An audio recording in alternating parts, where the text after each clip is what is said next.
still to be on the basketball team, but tiny and thin. And then at Chico, in college, he grew.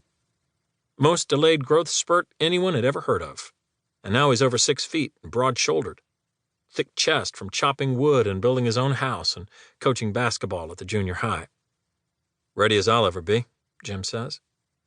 They walk in silence to baggage claim, the aisles almost empty. When they arrive, the bags are out and people loading carts. A lot of coolers taped shut and frozen goods boxes, everyone bringing back halibut at this time of year. Mid-March, no salmon. A connecting flight through Seattle, but still, many of these people were with him in Anchorage. He wasn't aware so many Alaskans had Californian family. He began in Fairbanks, a small plane, 10 or so on board.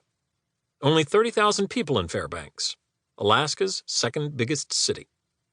Outpost in darkness and cold so far from anything.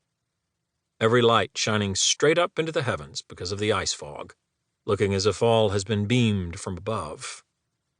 He grabs his green duffel, army surplus, slack, filled to less than a third, the only one not to have packed his bag fully. And what does that mean? Does he need to be more attached to his things and carry more with him? Will that help? He has his shells now, a box of them, within maybe a foot of the magnum. He should be less attached to the pistol and think less about it. He knows that much. What's wrong? Gary asks as they walk through an underground tunnel to the garage. What? You're wincing. I am? Are you in pain? Yeah, I guess so. He becomes more aware of it, the spiral that extends upward from his right eye, track of pain. The sinus headache, almost always there, worse after a flight. You can't have surgery, get some relief? Jim is a dentist, so he knows exactly how brutal the surgery would be.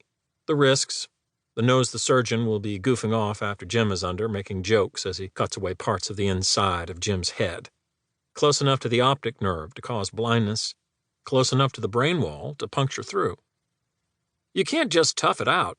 You need to come at this thing from all directions, and stopping the physical pain is part of that. Jim stops walking and looks at his brother. Handsome face, so much more handsome than Jim, who has receding hair and a weak jaw, slack cheeks, caves around his eyes from the insomnia. Gary has none of these, and no wrinkles, only new skin, healthy, eyes clear, hair wavy and blonde, long, almost to his shoulders.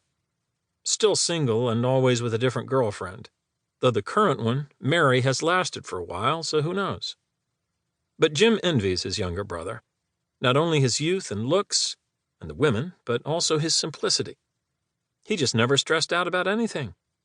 Felt free to have some beers and hang out with friends and not worry about money or school or family or work. Jim never drank, never could just hang out, worried always about everything, worked his way through high school and college at Safeway, went to church, married the second woman he dated, divorced, married again after almost no dating, divorced again. What made Jim this way and Gary different? You look good, Jim says, happy and healthy. Thanks, Gary says. But this is about you today. Maybe it would help if it weren't about me. They're really looking at each other now. Longest eye contact of their lives, probably. All very strange and strangely empty. Jim feels nothing as he looks into his brother's eyes, except that this is odd. Blue eyes with hints of yellow or gold. Golden boy, Gary. He can feel himself about to laugh. Okay, Gary says and looks away. They walk again. Euphoria. That's what Jim keeps feeling several times a day. He can feel it building now, a protective coating from inside. Groundless, without direction, like sitting in soup. Why does anyone think they can control what they feel? I've looked up to you all my life, Gary says as they walk. I need my older brother back. You have to pull it together. Jim laughs, a low chuckle, genuine. It sounds real. It feels real. I'm here, Jim says. It's all going to be okay. It's a long way to Gary's pickup. An old one, rust brown. You should get a new truck, he says. It's only 12 years old. A 68. It still runs. But barely, right? It's a Dodge. I should know. My Suburban breaks down every other week.